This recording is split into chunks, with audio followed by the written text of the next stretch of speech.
आचार्य गुणभद्र स्वामी कहते हैं कि हे साधु, तुम अगर बैठ जाओगे ध्यान में, मेरा कुछ नहीं है ऐसा निर्णय करके, ऐसी भावना करके, तो तुम त्रिलोकीनाथ बन जाओगे।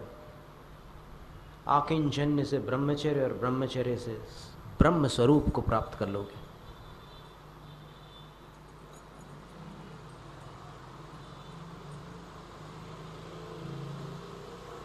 कुछ पाने के लिए कुछ छोड़ना जरूरी है। आकिंचन्य, मेरा कुछ नहीं है, तो मैं कुछ भी क्यों अपनाऊं, छोड़ क्यों न दूं। छोड़ने के बाद उसके प्रति जो अपनत्व था उसको भी छोड़ देना।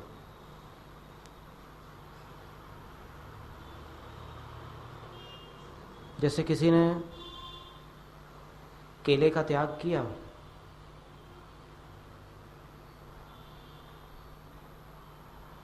तो फिर उसको ये भी नहीं सोचना है कि उस केले का मैंने त्याग किया है। भूल जाना है, त्याग करके बिल्कुल छोड़ देना है, दिमाग में उसका स्मरण भी नहीं करना है, उसके स्मरण का भी त्याग कर देना है। भाव विशुद्ध हुए बिना कैसा त्याग विराग, मान करो मत त्याग का, करो मान का त्याग। समझाने में है नहीं, है समझे में सार, समझाने वाले कई पड़े बीच मझधार। आकिंचन्य, मेरा कुछ भी नहीं है। देखो, थोड़ी देर के लिए अपन प्रयास करते हैं, शांत बैठ करके आकिंचन्य की भावना का थोड़ा सा स्वाद चख लें,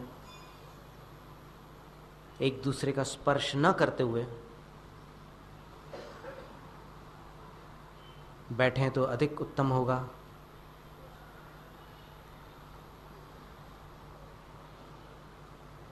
थोड़ा सा खिसक जाओ, उसमें क्या है।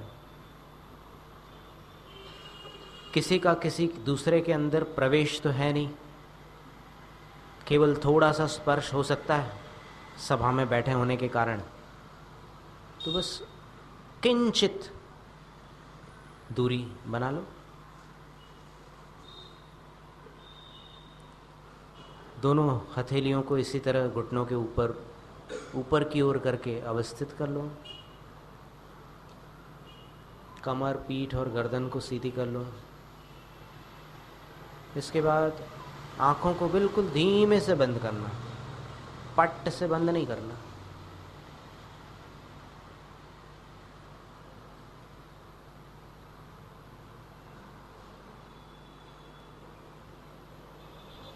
और अब आपको सिर्फ ये महसूस करना है कि शरीर के किस भाग में वजन अधिक महसूस होता है, बाईं ओर या दाहिनी ओर, राइट साइड या लेफ्ट, डाबी या जमनी बाजू, ये देखना।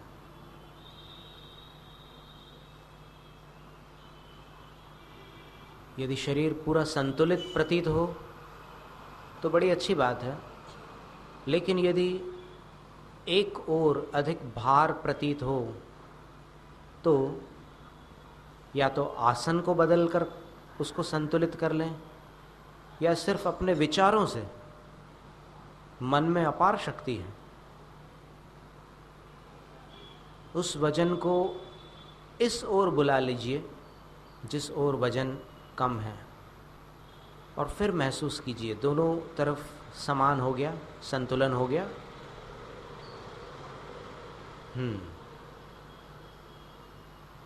हो गया। अब अपनी सांसों को देखो, आ रही है, जा रही है,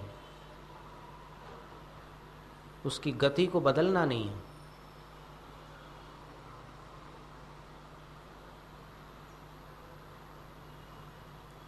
कानों में जो आवाज़ें आ रही हैं उनको गिनो। गाड़ियों की आवाज़ें, स्पीकर से आने वाली हमारी आवाज़,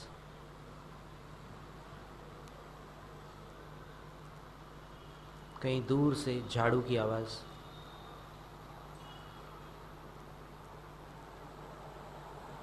बीच में एक आध पक्षी की आवाज़,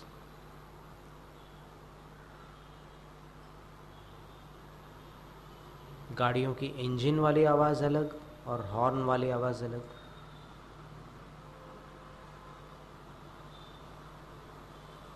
अब नासिका में आने वाली जो भी गंध है उसको केवल देखना है।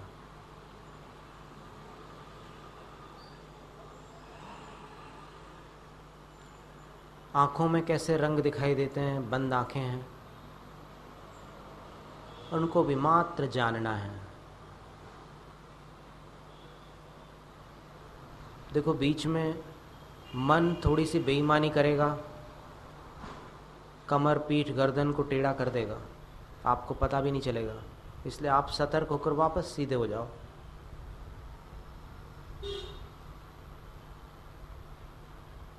मन बड़ा छलिया है।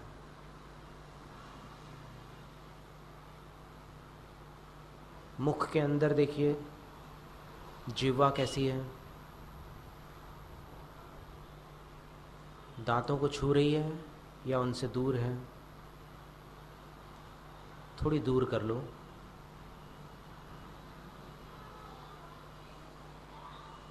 जीभ को बिल्कुल ढीली कर लो।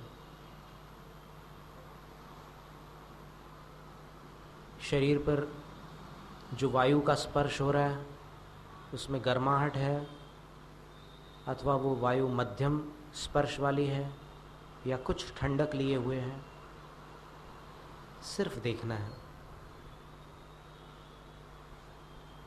पैरों में थोड़ी झंझनाहट आ सकती है, उसको भी देखना है।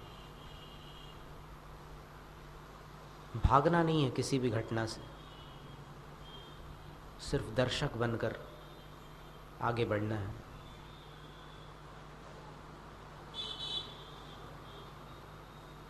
शरीर थोड़ा थोड़ा हल्का हो रहा है।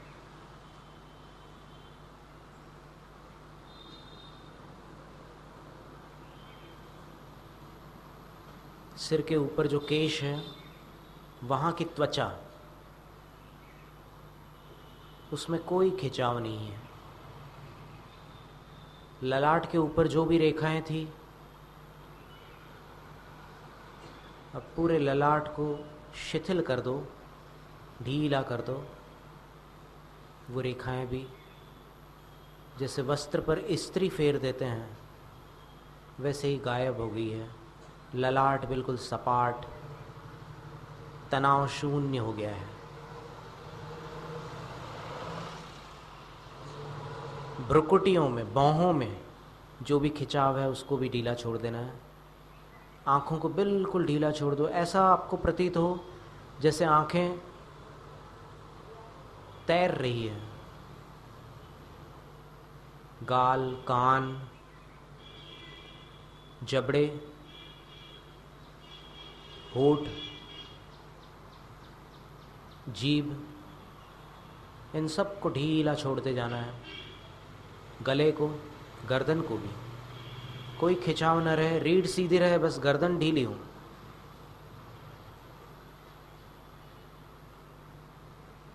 कंधों को ढीला छोड़ दो। भुजाओं को, कोहनियों से नीचे वाला हिस्सा, हाथों की दोनों कलाइयाँ, गुजराती में जिसको कांडा कहते हैं, ढीला छोड़ दो। दोनों हथेलियों को ढीला छोड़ो। उंगलियों के जो सामने वाले हिस्से हैं जहाँ नाखून है, उस हिस्से को भी बिल्कुल शांत ढीला छोड़ दो। देखो आपको एक झंझनाहट सी महसूस होगी।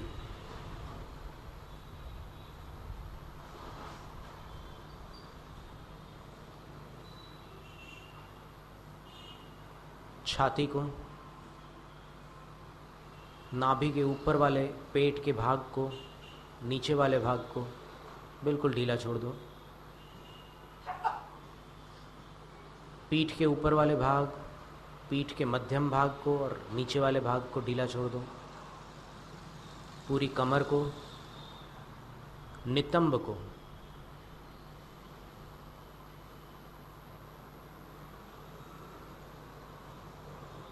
शरीर के जिस भाग से अपन बैठते हैं ढीला छोड़ दो।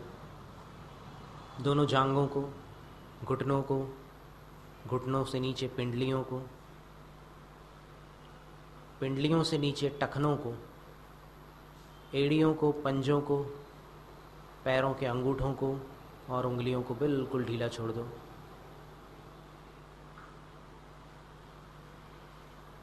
ये शरीर एक यंत्र है जो मुझे इस जीवन में कुछ काम करने के लिए प्राप्त हुआ है। ये एक उपकरण है। ये जब तक सही सलामत है, इससे जो सेवा लेनी हो ली जा सकती है। ये आत्मा का सेवक बनकर तपस्या में सहायक बन सकता है। इस समय तन, मन, वचन सब शांत है। मेरे अंदर कुछ विचार उठ रहे हैं, कुछ ध्वनियाँ उत्पन्न हो रही हैं, वो सब कर्म जनित है। मैं अपनी दृष्टि शरीर से और कर्मों से हटाकर देखूं तो भी मैं तो मैं ही हूँ। मैं जान रहा हूँ, देख रहा हूँ। एक समुद्र के किनारे बैठे हुए किसी पर्यटक की भांति दूर दूर तक मुझे लहरें दिखाई दे रही है। मुझे अपने अंदर होने वाली घटनाएं भी दिख रही हैं। अपनी स्मृतियों में जो कुछ है वो भी दिख रहा है, और बाहर भी जो घटनाएं हो रही हैं उनका सबका मैं दर्शक हूँ। ज्ञान दर्शन से मैं रचा हुआ हूँ, वही मेरी संपदा है। लेकिन कर्मों से ढके होने के कारण आज मेरा ज्ञान संकुचित हो गया है, सीमित हो गया है। उसको असीम बनाने के लिए मुझे मोह का बंधन तोड़ना है। मैं चैतन्य स्वरूपी हूँ। इस शरीर में आने से पहले भी मैं था। अपने पिछले शरीर में, उससे पहले भी मैं था किसी और शरीर में, उससे पहले भी था, उससे पहले भी, और उससे पहले भी, उससे पहले भी, उससे पहले भी। अनादिकाल से जैसे मनुष्य एक कमरे से दूसरे कमरे में जाता है, वैसे ही मैं हमेशा एक शरीर से दूसरे शरीर में जाता रहा हूँ। आज मैं इस शरीर में बैठा हूँ, इसको छोड़ कर के भी मुझे एक न एक दिन जाना ही है। ये शरीर मैं नहीं हूँ, ये मेरा भी नहीं है, क्योंकि ये तो एक मार्ग में मिलने वाली धर्मशाला है, उसका भी एक कमरा है। इस समय मैं मनुष्य शरीर में हूँ, इसलिए मेरा भव मानव भव का है। इस भव में मुझे देवशास्त्र गुरु के सानिध्य में जो अनमोल बातें मिल रही है, उससे मैंने पहचाना है कि मेरे सिवाय मेरा कुछ भी नहीं है।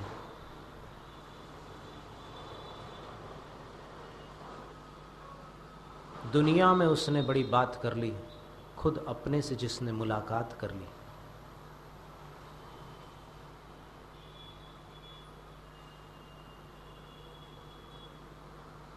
कितना शांत स्वरूप है मेरा। कषायों के कारण मेरे अंदर हलचली मच जाती है, मैं आकुल व्याकुल हो जाता हूँ। कषायों से इच्छा पैदा होती है, वो इच्छा राग और द्वेष के रूप में मुझे परेशान करती है। मेरा स्वरूप सिद्ध भगवंतों के समान अत्यंत निर्मल, अत्यंत पवित्र है।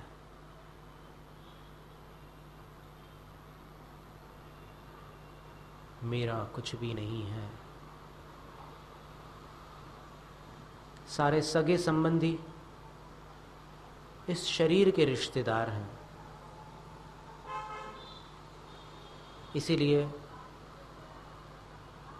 उन रिश्तों को ब्लड रिलेशंस कहते हैं। खून का रिश्ता। खून पुद्गल द्रव्य है, आत्मा नहीं। इसलिए मैं किसको अपना कहूं, किसको पराया कहूं। मेरे सिवाय मेरा कुछ भी नहीं है। मैं निराकुल स्वभावी हूं।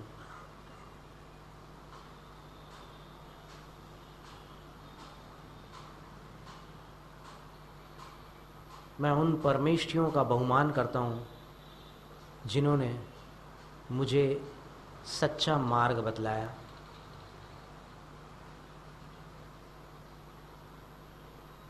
मैं इस ध्यान में महामंत्र का स्मरण करता हूं।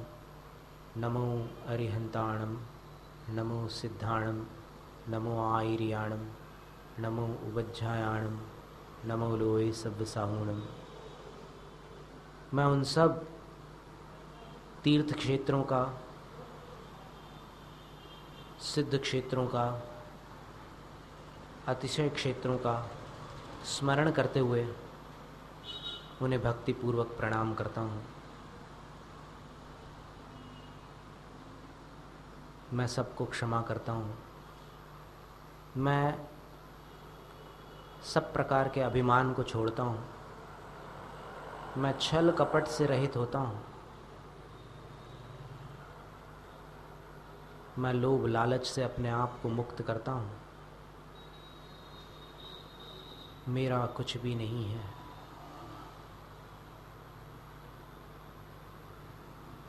अब धीरे धीरे वापस लौट करके आना है।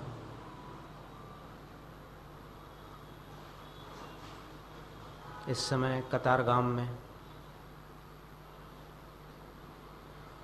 दशलक्षणी पर्व का 9वां दिन धर्म सभा के बीच अपन बैठे हुए हैं।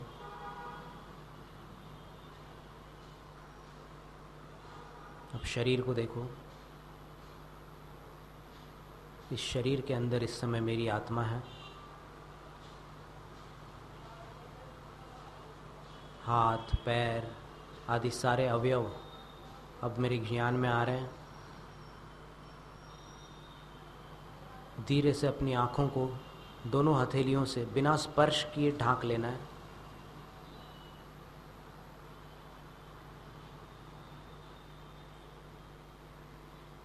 और ओंकार ध्वनि अपने कंठ से या हृदय से या नाभि से, जहाँ से बने वहाँ से प्रकट करनी है। जीभ का स्पर्श दांतों के साथ या मुंह के किसी भी अंदर के हिस्से में ना करते हुए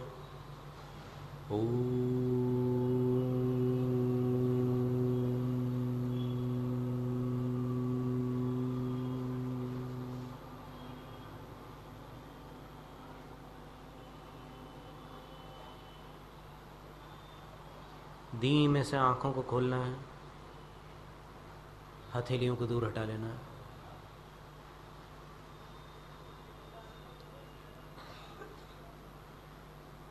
जो इस प्रक्रिया में सम्मिलित हुए उनसे हम पूछते हैं कि कैसा रहा आकिंचन्य।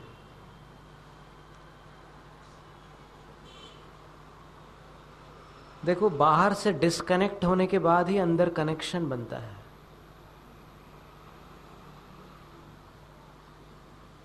बड़ा आनंद है ध्यान साधना में।